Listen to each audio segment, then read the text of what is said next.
panjenengan memang kalau toh pingin sekali lebih cepat sistem kita dari atas turun ke bawah, tidak ke bawah ke caranya betul makrifat lewat rasa. Ini tidak dibutuhkan ilmu-ilmu apapun, ilmu-ilmu harus pandai baca Quran, ndak usah, al-hadis, as-sunnah, nggak usah, harus paham ilmu fikih, gampangan ngomong ilmu syariat kita itu walaupun nol, nggak tahu apa-apa, nggak butuh itu. Prakteknya bagi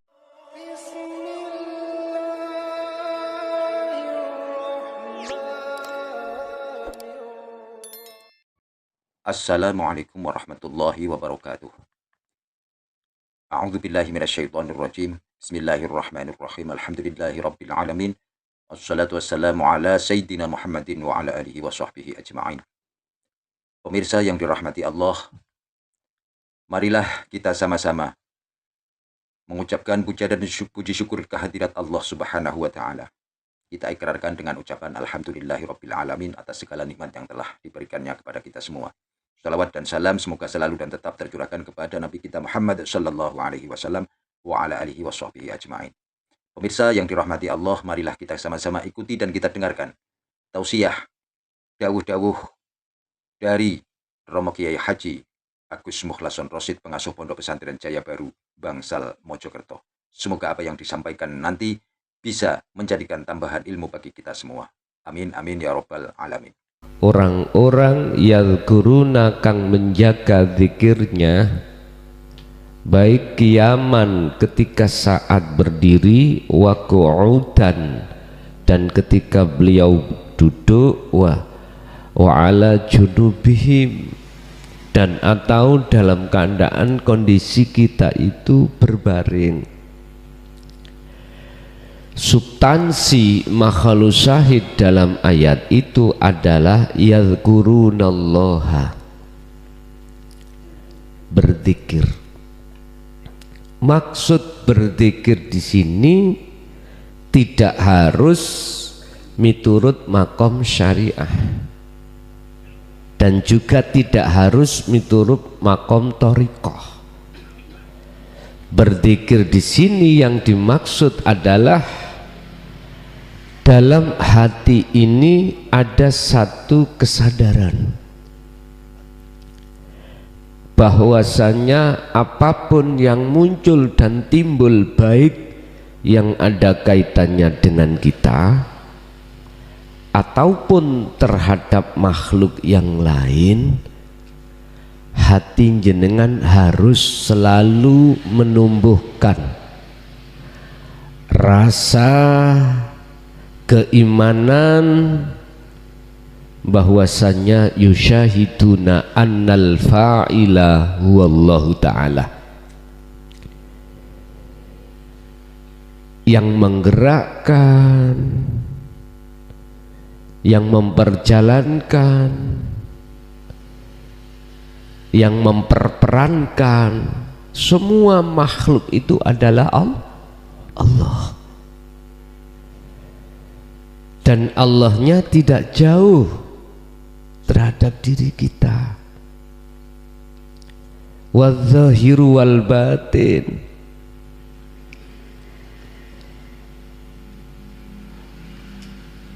Kita kalau bicara tentang Allah, yang dimaksud ini bukan isim, bukan sifat,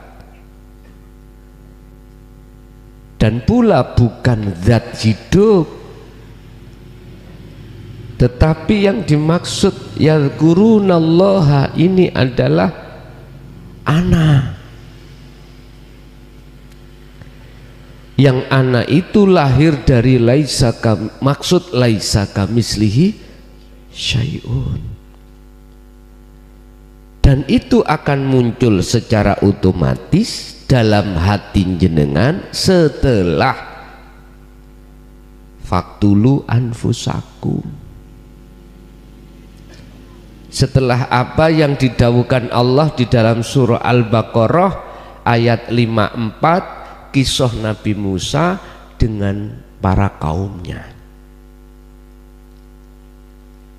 di mana beliau berkata kepada kaumnya, ya kaumi, he kaumku.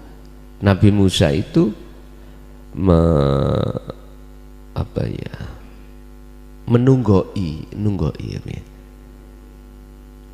menunggui umat itu 1000 tahun, Mbak, kurang 50 tahun, berarti 950 tahun.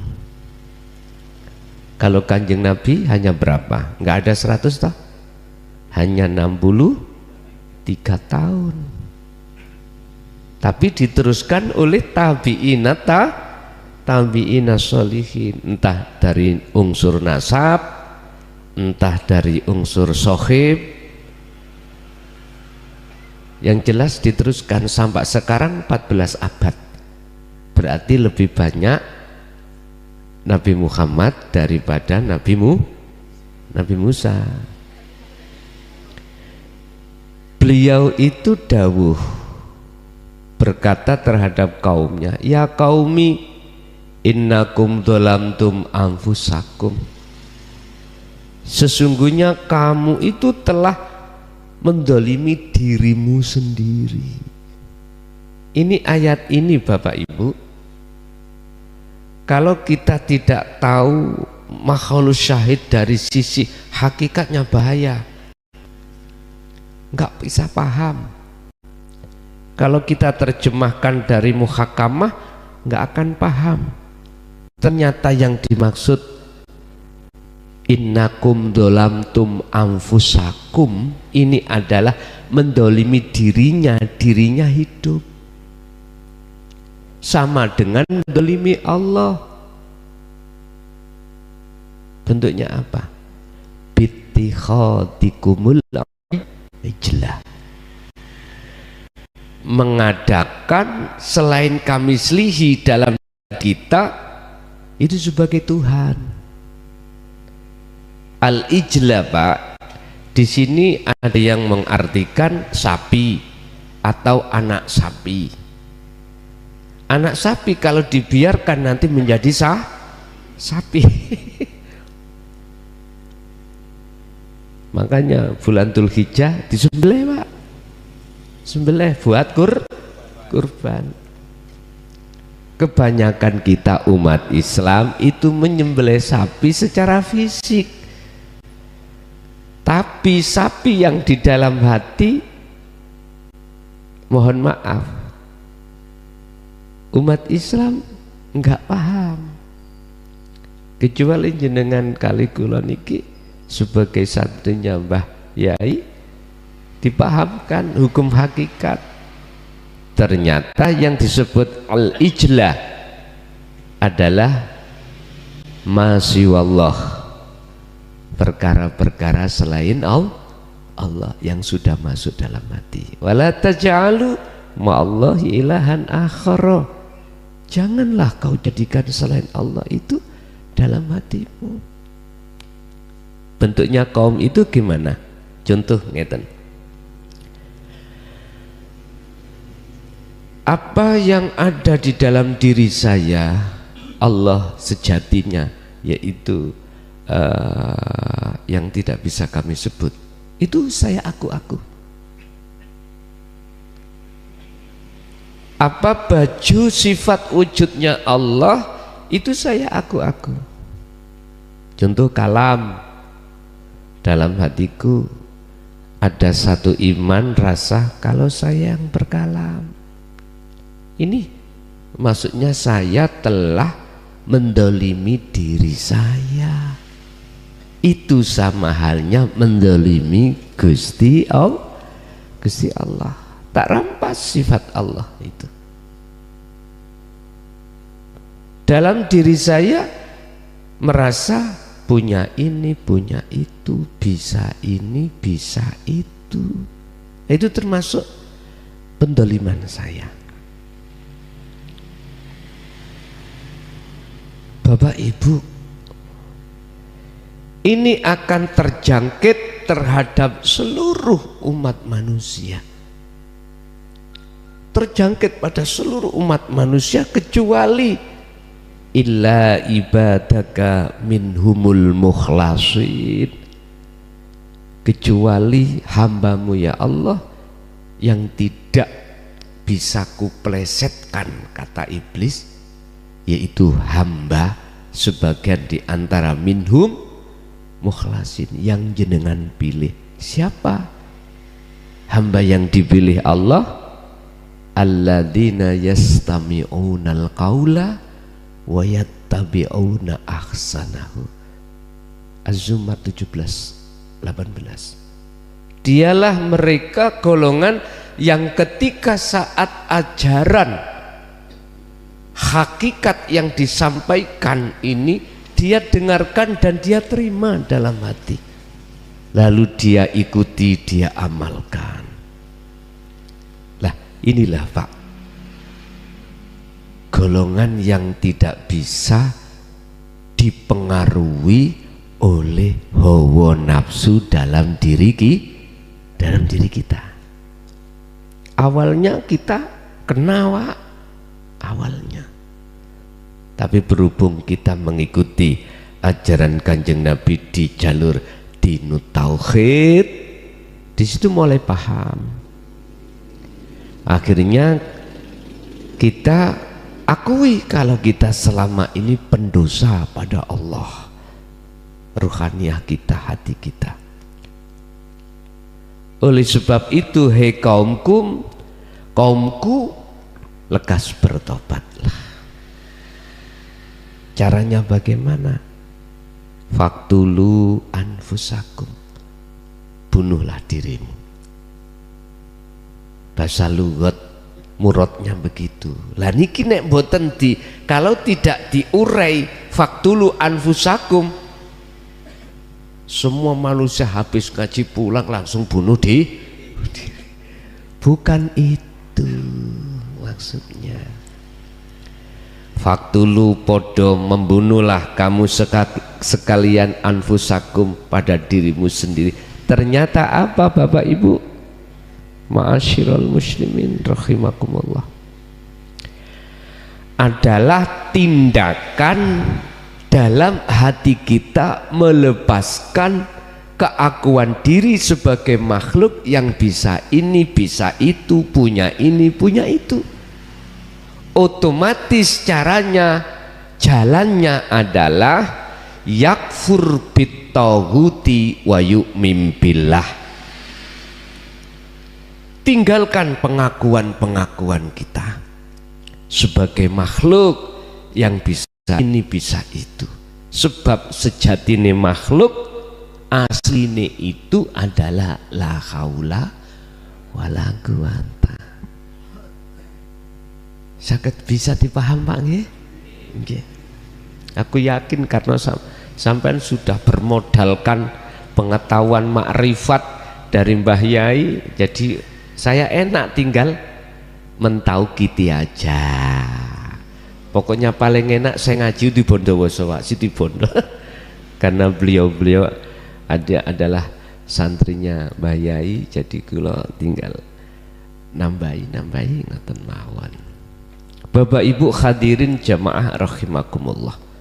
Lah, bisanya kita yakfur bittaughut, tinggalkan iman rasa kalau kita yang melakukan. Kembali lagi kepada ayat surat Ali Imran 191 tadi, alladzina yadhkuruna, jenengan kita semuanya ketika saat baik berdiri, duduk atau berbaring, hati selalu berzikir.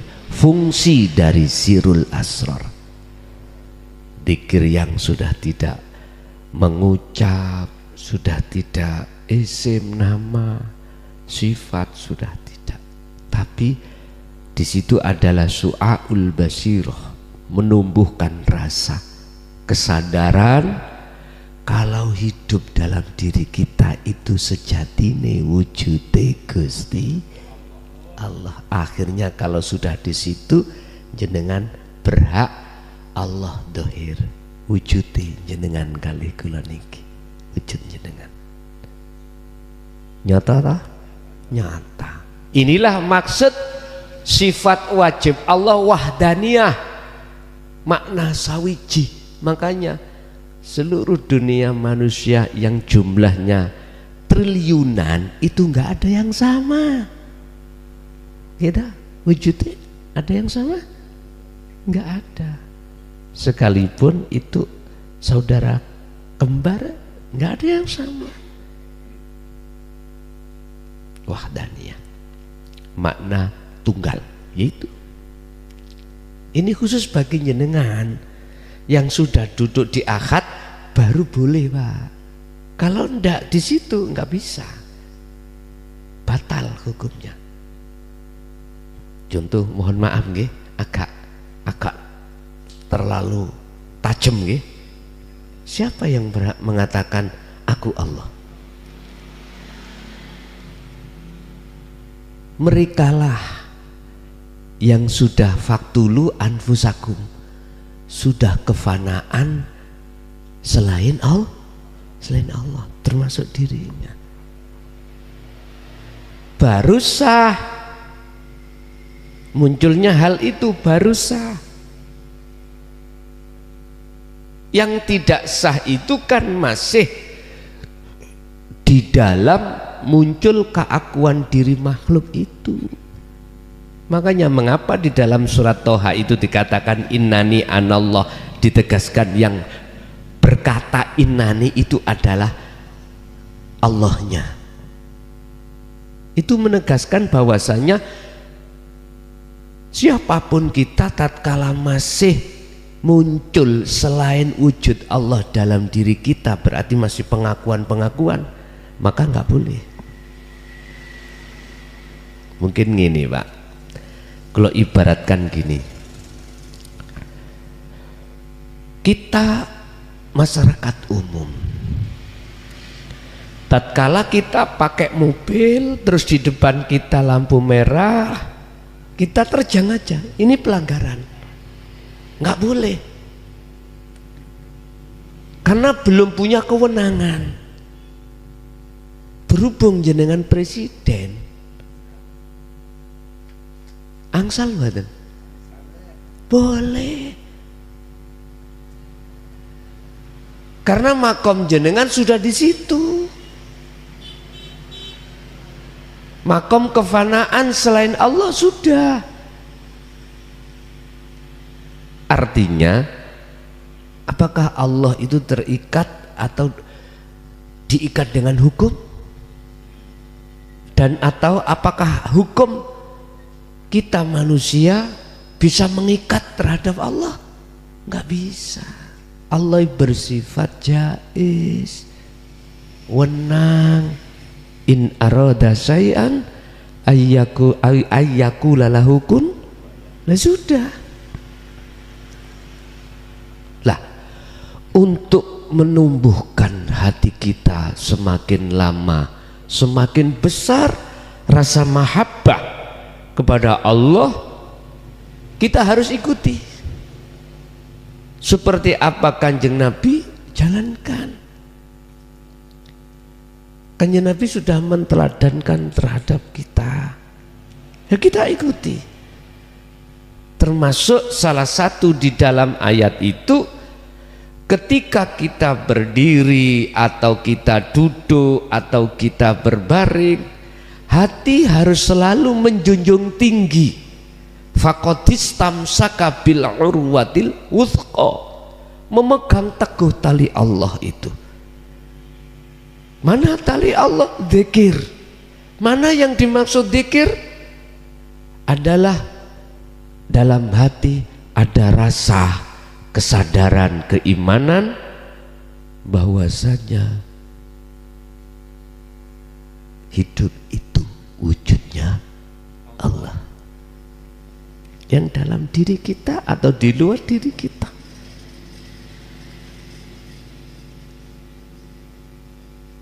Ini sebatas ilmu loh Pak nggih. jenengan praktek nih, cara prakteknya gini Pak. Tapi sampean gak oleh protes nanti, gak oleh takut. Gak oleh protes juga gak boleh takut. Ketika jenengan berdiri atau duduk atau berbaring, udah, akal ini lepaskan urusan dunia. Gak usah nyebut-nyebut, gak usah. Terus hati jenengan bersamaan didorong dengan hati jenengan, lepaskan keakuan diri kita sebagai makhluk. Artinya anggap sudah tidak ada kita. Udah, ikuti. Di situ adanya hidup dalam diri jenengan, yakinkan, tancapkan kalau itu wujudnya Allah. Nanti jenengan dalam hati jenengan maknyes, udah, sampai nanti akan dimasukkan alam gelap atau alam terang, jangan takut, udah, ikuti aja. Allah memperjalankan itu, Isra, Mi'raj jenengan ikuti aja, jangan takut mati loh Pak ya, jangan takut. Jikalau mati ya sudah waktunya, nggak balik maksudnya. Lah memang kita iman toh, idza jaa ajaluhum, ketika itu datang kan nggak bisa diundurkan, nggak bisa dijukan toh. Lo untung lo kita mati dalam keadaan zuhud, halwat itu selalu berzikir. Tanamkan rasa dalam diri jenengan bahwasanya hidup dalam diri jenengan itu adalah wujudnya Allah. Maksud saya biar dalam hati sampean muncul tertanam akunya Allah. Ini bahaya loh Pak kalau didengarkan orang syariat. Tapi berhubung saya sudah istilah teken lanjut, jenengan harus lanjut. Saya sendiri sudah tidak melihat resiko di depan saya Pak. Andai kata saya masuk penjara lagi, dituduh mboten napa-napa, mboten napa-napa. Lah nek kula lanjut jenengan melok lanjut. Lah nek kula lanjut jenengan gak lanjut, terus kula lanjut dhewe. Terus ngajine ambek sapa? Wong Mbah Yai mawon sampak sedo, gitu. Lah iya, Mbah Yai mawon ngajarkan ini sampak sedo. Saya juga harus mengikuti. Sampai kapanpun ya harus saya sampaikan. Walaupun resiko di situ, walau karihal musyrikun, walau dibenci oleh seluruh dunia, nggak ada masalah. Dan itu mungkin lebih baik ku terima daripada ku puja, daripada saya dipuja. Lebih baik saya dibenci daripada saya dipuja. Karena pujaan itu tempatnya hanya pada Allah, pada Allah. Bon. Baik ketika jenengan berdiri dalam keadaan sholat atau kerja, atau duduk dalam keadaan duduk jenengan, entah duduknya sholat atau di luar aktivitas sholat atau berbaring, udah lakukan cara yang saya katakan tadi. Itulah maksud faktulu anfusakum, bunuhlah dirimu, berarti lepaskanlah rasa keimanan kalau kita yang melakukan, kalau kita yang bisa ini bisa itu, punya ini punya itu. Sebab ya itulah maksudnya nafsu, inna nafsa la amaratum bisu, yaitu nafsu, yaitu pengakuan diri yang bisa ini bisa itu, yaitu sejati di nafsu. Bukan yang dikatakan hukum syariat nafsu itu yang itu jasadmu, kamu punya kehendak untuk maksiat. Bukan itu saja nafsu itu. Oh, nafsu kita itu punya karep untuk sholat, untuk zakat, untuk puasa, bahkan haji, baca Quran. Manakala kehendak itu dalam hati kita masih muncul taholli, keakuan diri makhluk yang bergendak, itulah sejatinya nafsu. Dalam hadis Rasulullah mengatakan jihadu, kita menghadapi jihadul akbar, Pak. Jihad perang yang besar adalah merangi hawa, ya ini keakuan diri. Pun jenengan sudah kenal, sudah tahu siapa sebetulnya nafsu itu. Setelah itu baru jenengan perangi, baru bisa menang. Orang perang menang atau kalah itu tergantung tahu musuhnya atau tidak. Iya, tahu atau tidak kita musuh kita. Itu letak kekalahan dan kemenangan. Kita akan menang manakala kita tahu di depan kita adalah musuh kita. Illa ma rohima rabbi, tapi ada kehendak atau nafsu yang dirahmati. Mana kehendak atau nafsu yang dirahmati? Yaitu tadi ana urip, ananya Allah, itu maksudnya. Jadi untuk menumbuhkan semakin lama jenengan cintanya semakin besar pada Allah, kuncinya ada di zikir. Zikir yang kami maksud adalah sirul asrar, untuk mencapai fana'ud zikri, dari la ilaha illa anta menuju la ilaha illa ana. Kuncinya ada di situ, Pak. Jadi kita tidak terikat dengan waktu, terikat dengan ibadah. Artinya segala ibadah apapun bisa jenengan jadikan sebagai fasilitas untuk selalu menanamkan rasa mahabbah kepada Allah Subhanahu wa ta'ala. Nyun sewu, ada makalah dari Syekh Ibnu Athaillah dalam kitab Hikam iku gini, Pak. Segala ibadah itu musproh. Apa ya musproh? Bahasa Maduranya tidak berguna itu loh. Tak guna.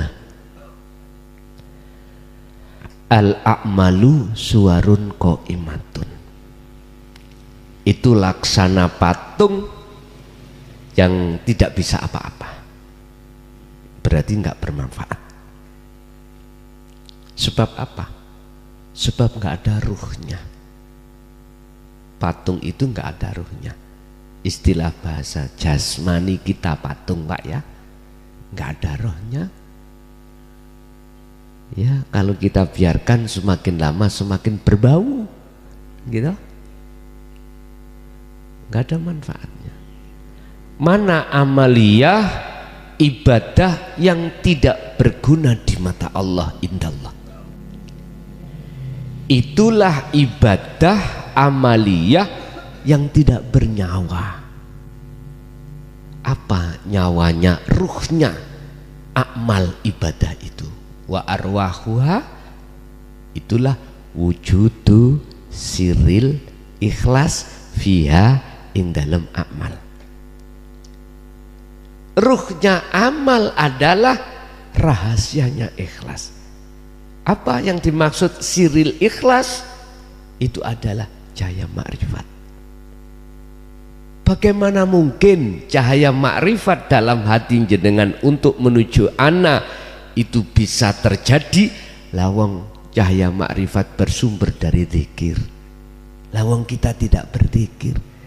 Bagaimana ada cahaya makrifat dalam hati kita? Nggak bisa. Akhirnya jangan heran, Pak, kalau kita itu waktu ngibadah masih ada keinginan selain Allah. Pak, korban sapi untuk apa, Pak? Oh, besok ini pahala buat tumpaan kalau kuat sirotol mustaqim. Kan masih makhluk itu, Pak, ya. Surga kan masih makhluk. masih makhluk. Nggih, mohon maaf tidak mengurangi rasa hormat gitu, kami terhadap saudara saya baik yang ada di syariah maupun di thariqah. Ndak, saya tidak bermaksud untuk mendiskriminasikan, ndak. Saya bermaksud untuk bagaimana kita ningkat gitu loh ya, ningkat. Nggak itu saja, ibadah kita biar di mata Allah itu ternilai. Artinya karena zikir yang sudah jenengan tanamkan di dalam hati itulah nanti akan menumbuhkan rasa pelepasan diri. Jadi ikhlas di situ. Kita tidak merasa kita yang melakukan, tapi yang melakukan semua adalah Allah dalam diri kita. Lah, inilah yang akan menumbuhkan cahaya ma'rifat. Inilah yang dimaksud sirul ikhlas, rahasianya ikhlas. Ya ini, dengan begitu maka kegelapan yang ada di dalam hati kita oleh karena cahaya datang saknaliko seketika itu hilang. Terus yang nyata siapa? Ana, akunya Allah.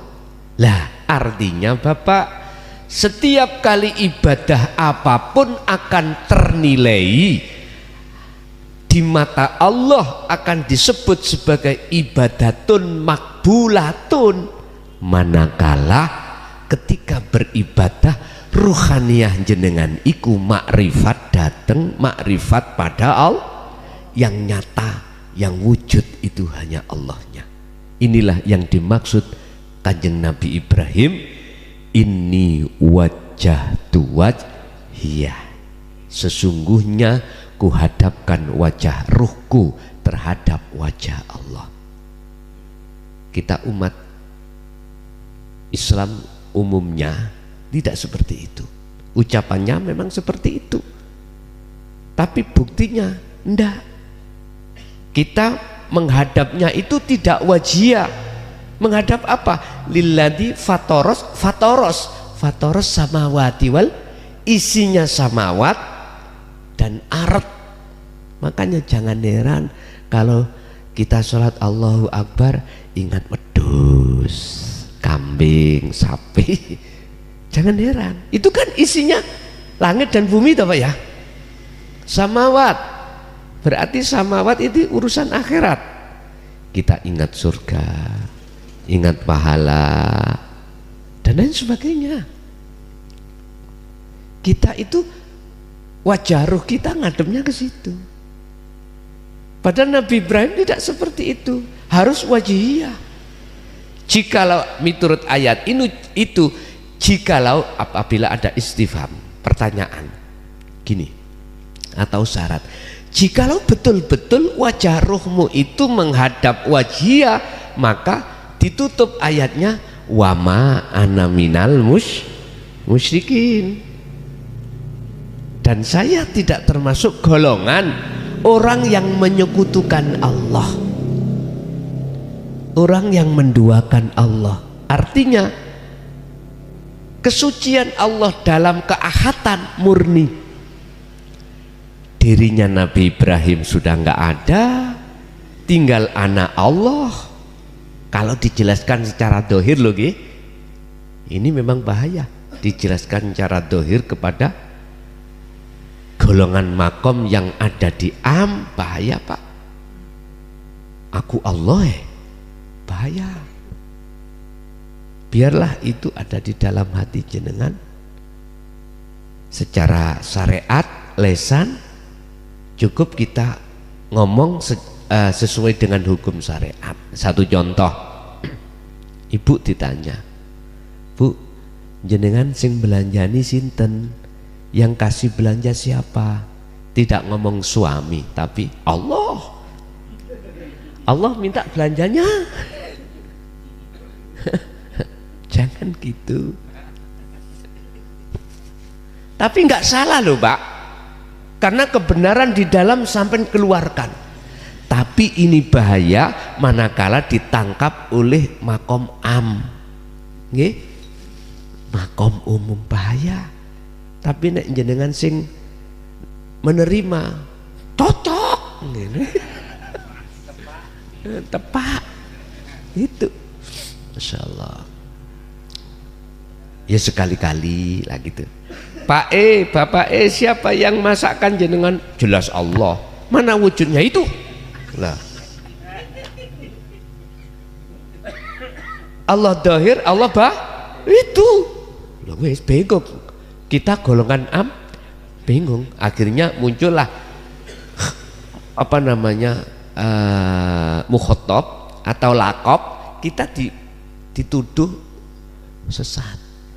Kita dituduh menyekutukan Allah dengan yang lain.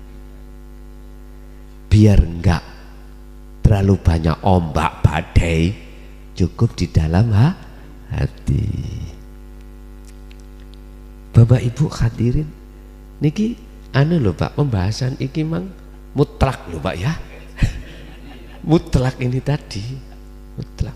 Loh, harus. Dan tadi saya katakan, wis biarlah saya dibenci orang, disesatkan orang, saya jalan terus. Jenengan kalau mboten maksa jalan monggo, gak jalan enggak ya monggo, nek gak jalan ya aku enggak kesini lagi itu toh.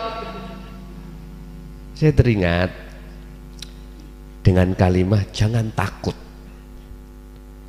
apa yang di depanmu itu duri atau kerikil tajam. Karena ingat, mohon maaf, keadaan iman umat manusia khususnya umat Islam belum ihsan, belum ihsan, masih mengatakan Allah itu jauh, apa yang ngecat Lombok sana lah gitu toh, sambil telunjuknya ke padahal Allah di dalam dirinya sendiri. Idza sa'alaka ibadi anni fa inni qaribun. Muhammad, jikalau umatmu bertanya, hambaku bertanya tentang aku di mana, katakan inni fa inni qaribun, saya dekat. Lah, Allah dekat buat golongan yang mana? Ya golongan jenengan yang sudah masuk di la ilaha illa anta sampai ila ana lebih-lebih. Sehingga kemanapun jenengan pergi dan apapun aktivitas yang jenengan hadapi, jenengan pasti di dalam hati terasa selalu dilayani oleh Allah. Itu tanda mahabbah jenengan semakin besar, semakin besar. Terus miturut surat Al-An'am ayat 79 tadi terkait kisah Nabi Ibrahim, jikalau ini wajah tunya itu menghadap samawati wal ard, berarti mafhum mukhalafah dari ayat itu apa? Wa ana minal musyrikin, jadinya gitu. Manafinya nggak ada. Wa ana, dan saya iku minal musyrikin, termasuk golongan orang yang masih menyekutukan datang Allah. Buktinya dalam hatiku masih ada selain Allah. Ini miturut kajian tauhid antawa ana, Pak. Ini pun salah paham. Dan kita harus menyempurnakan keislaman kita di dalam hakikat sampai makrifat. Wajib Pak, miturut ulama-ulama akhirat wajib. Sebab Islam itu dibangun dari syariat thariqat, hakikat dan makrifat. Udkhulu fisilmi kafah, kesempurnaan Islam di situ. Kalau ini sudah sempurna, maka ayatnya inilah yang menjelaskan, mentaukiti tentang makrifat. Apa? Kalau sudah sempurna makrifat jenengan, wala tatabi'u, ini perintah Allah. Wala tatabi'u lan ojo podo manut, dan janganlah kau mengikuti khutuwati syaiton, terhadap bisikan nafsu dalam hatimu. Apa bisikan nafsu? Allati yuwaswisu fi sudurin nas. Lah,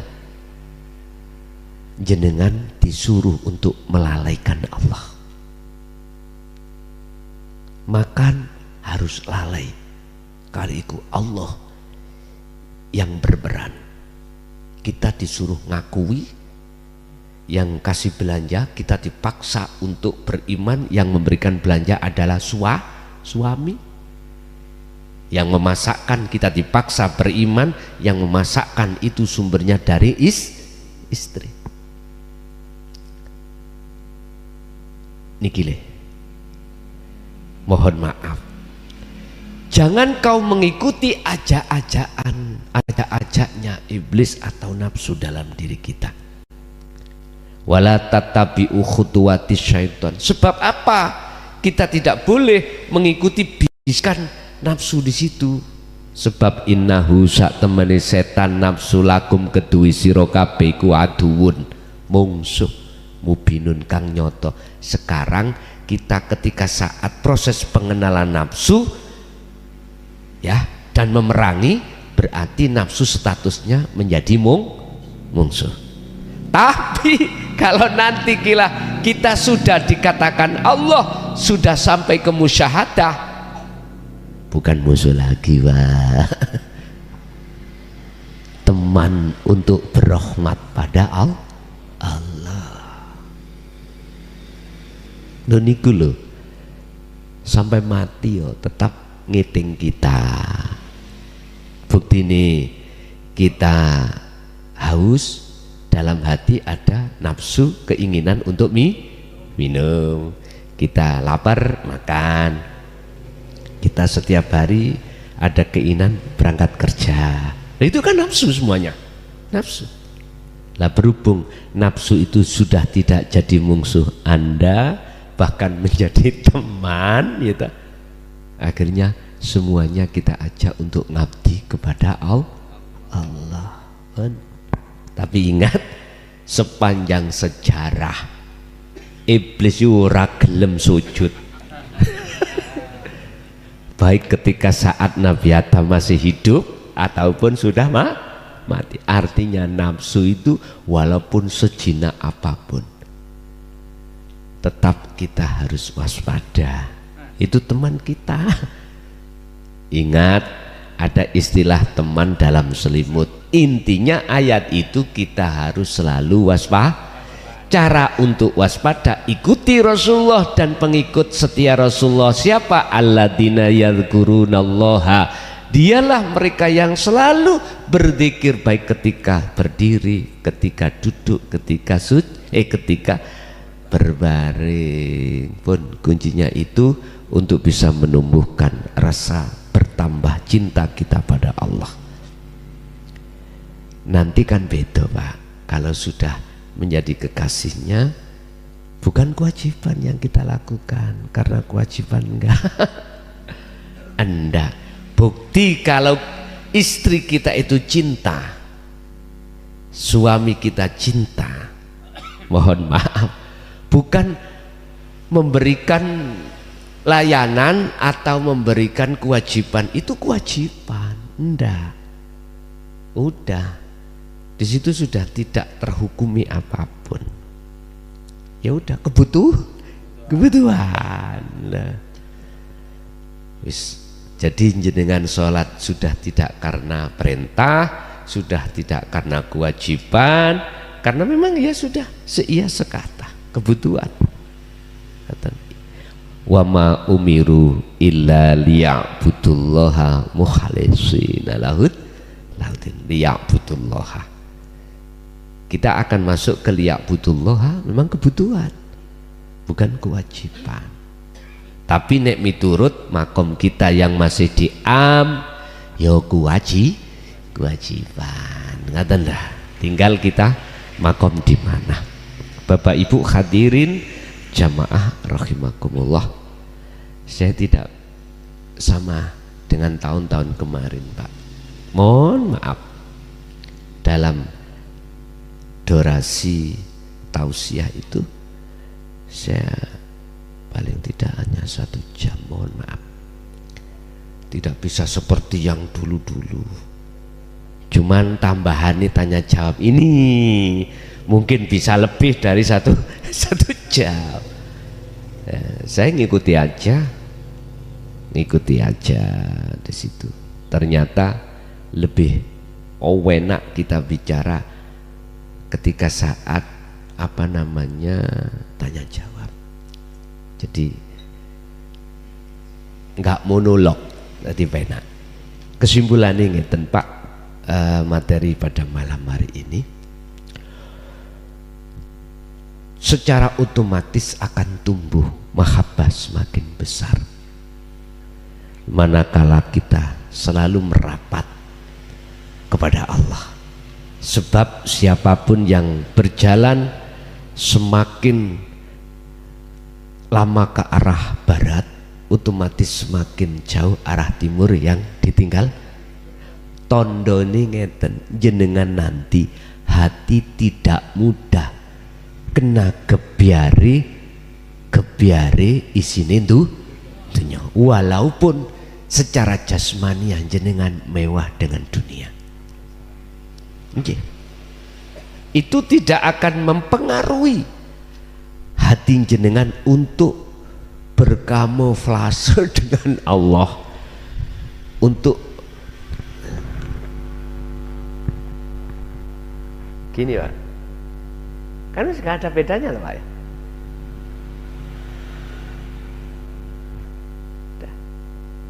Bukan gini loh ya, gini, nggak ada bedanya. Tapi bukan dua loh ini ya.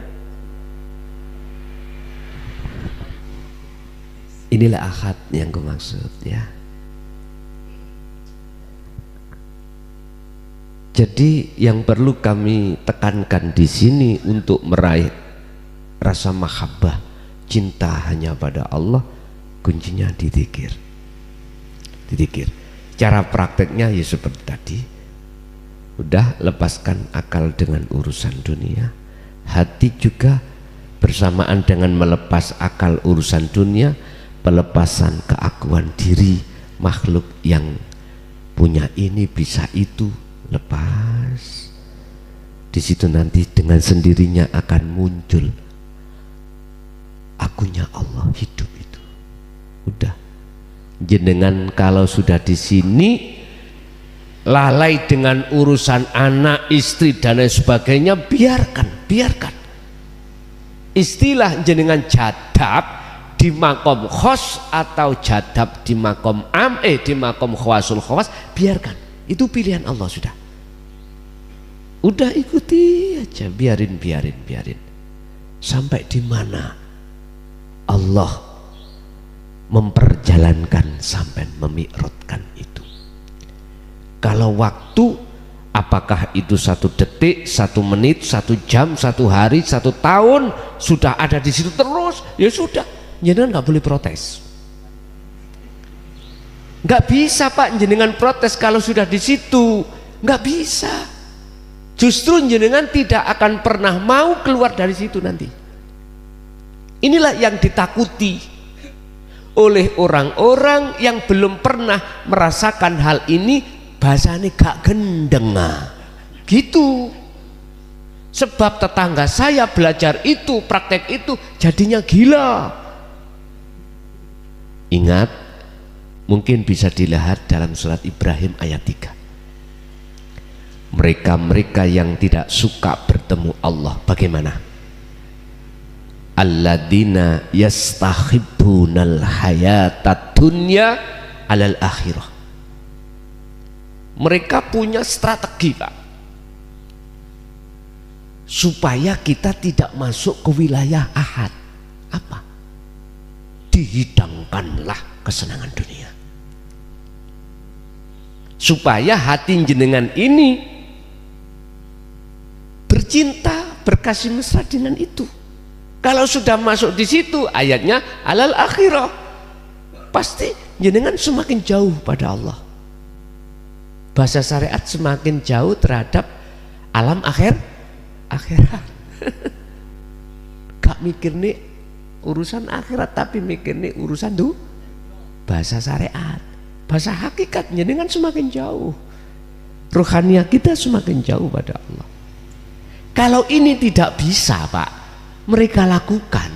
Yang kedua, wa yasudduna an sabilillah, jenengan dihalang-halangi berbagai cara, modus, bahasa apapun, termasuk ojo itu sesat,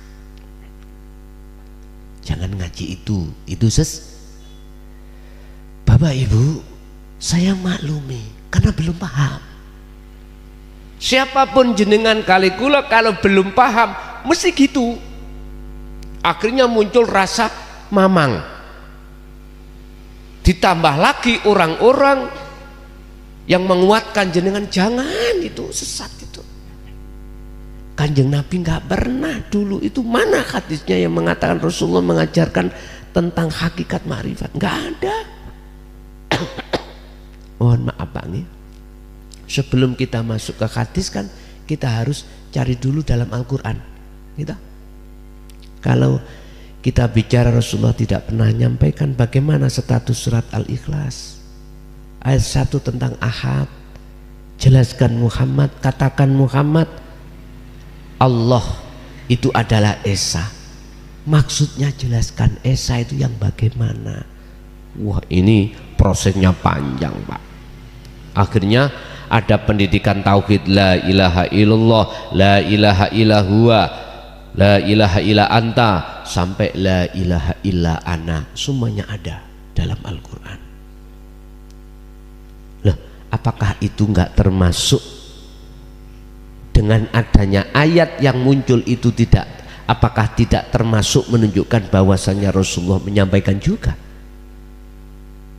Kalau kita melihat dari maksud dari Al-Anbiya 25 aja sudah jelas.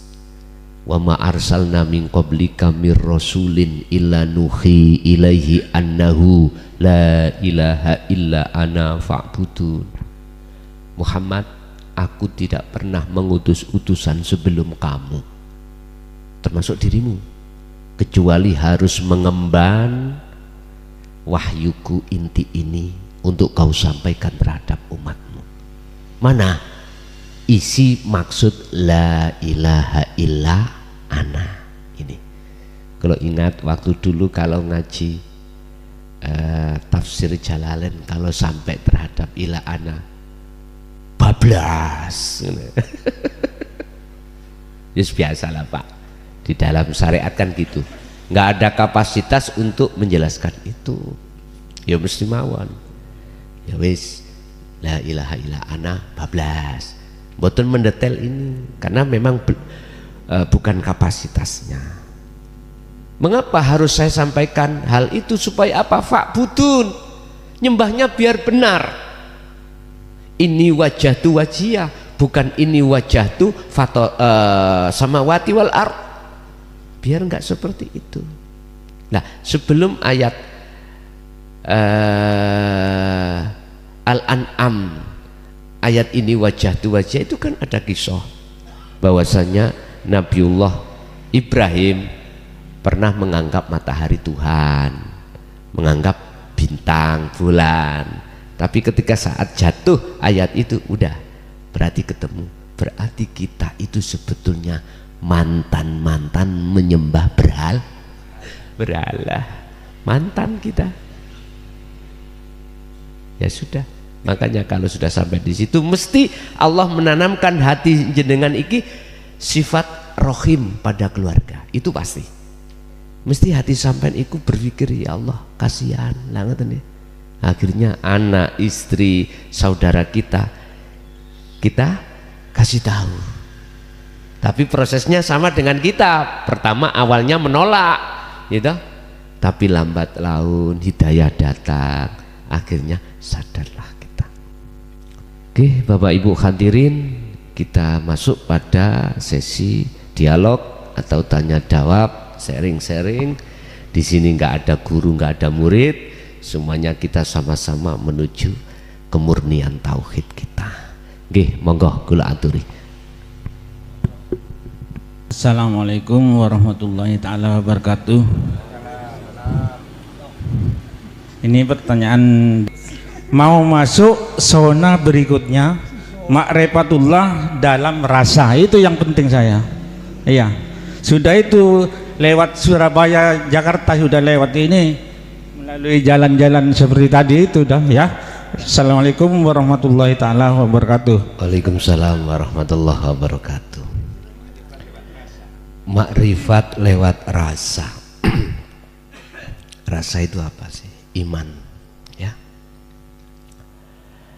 Jenengan memang kalau toh pingin sekali lebih cepat sistem kita dari atas turun ke bawah, tidak ke bawah ke caranya betul makrifat lewat rasa. Ini tidak dibutuhkan ilmu-ilmu apapun. Ilmu-ilmu harus pandai baca Quran, nggak usah. Al-hadis, as-sunnah, nggak usah. Harus paham ilmu fikih. Gampangan ngomong, ilmu syariat kita itu walaupun nol, nol putul nih loh, nggak tahu apa-apa, nggak butuh itu.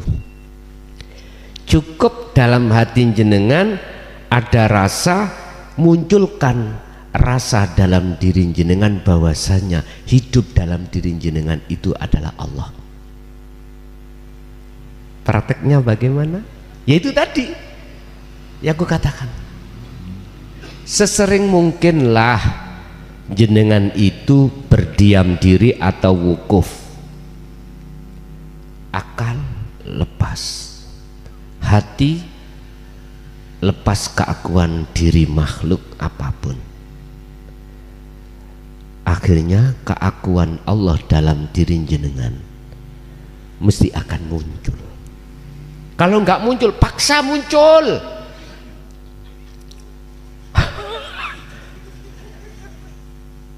Cuman tadi saya katakan itu sah muncul tatkala keakuan diri sudah tiada, pun cepat nih. Nanti kan ada proses dalam hati jenengan iku maksep gitu Pak. Nanti jenengan dimasukkan alam sing peteng, gak usah jenengan takut. Udah pun jangan keluar dari situ. Udah ikuti terus, nanti mesti padang. Kalau sudah keluar namanya padang, minad dzulumati ilan nur, udah pasti jenengan nggak akan pernah mau keluar. Jikalau memang tidak dikeluarkan, akhirnya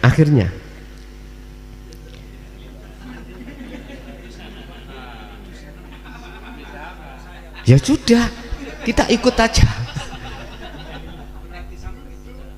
sampai sudah. Betul, itu nanti ada dua Pak. Tidak dikeluarkan dalam keadaan kita sudah dijemput kematian, kita dikeluarkan tetap rohania hati sampai dalam keadaan terus terang benderang. Allahu waliyul ladina amanu yukhrijuhum minal zulumati ilan.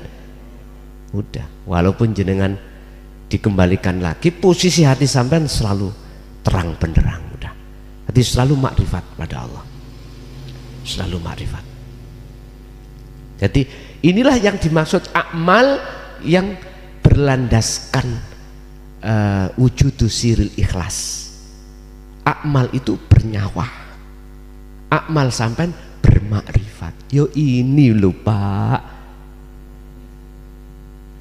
yang bahasa syariat Allah katakan di dalam kitab Ihya, ceritanya Imam Ghazali, bukan sholatmu Ghazali, bukan karena ibadah-ibadah yang lainnya kau kumasukkan ke rahmatku, bahasa syariat surga, hanya karena ketika saat kau menulis mushaf Ihya, kau biarkan yang namanya lalat meminum mangsi di asbak. Sepele Pak nggih, padahal itu tidak sepele. Beliau makrifat pada Allah. Ada lagi, sepanjang hidupnya 21 melakukan zina. Tapi mengapa? Gara-gara meminumi anjing haus, ghafarallahu laha min dunubiha wa kafir anha sayiatiha. Ayo, hanya sepele dah. Padahal perilakunya kan, kalau kita bicara zina kan sudah mentok Pak nggih. Tapi mengapa di situ kok ya? Gara-gara ngombeni guguk anjing kehausan. Jangan yang dimaksud mengasih minum itu bukan makrifatnya itu loh pada saat itu. Terus apalagi jenengan iki segala amal itu selalu rahasianya ikhlas selalu ada. Wah, luar biasa ini Bapak Ibu. Jadi jenengan yang paling penting jadikan rasa sebagai pijakan jenengan jatuh pada ahad. Caranya itu tadi udah jenengan ikuti mawon, udah kapanpun dalam keadaan apapun jenengan dilatih. Kalau kita itu duduk karena memang umur kita sudah tua Pak ya, kadang punggung ini terasa sakit kalau kelamaan ya dah, udah sambil berbaring aja, udah sambil berbaring, mudah sekali kok. Allah tidak memberatkan. Nantilah jenengan sampai rasakan, nanti terjadi maknyes dalam hati jenengan, masuk di dalam alam gelap ataukah langsung terang, urusannya Allah. Alam gelap berarti alam mukasyafah Pak, alam terang berarti musyahadah, urusannya Allah. Udah disuruh nikmati gelap dulu monggo, langsung terang nggih monggo, sing penting jangan takut, udah aja nggih. Pemirsa yang dirahmati Allah, begitu tadi uraian ilmu dari Gus Mukhlason Rosyid. Semoga apa yang didawuhkan dan disampaikan tadi bisa menjadikan tambahan ilmu pengetahuan yang bermanfaat dan berkah bagi kita semua, yang akhirnya apa yang kita amalkan menjadi lebih sempurna. Amin, amin ya rabbal alamin. Demikian dari kami, kurang lebih mohon maaf. Wassalamualaikum warahmatullahi wabarakatuh.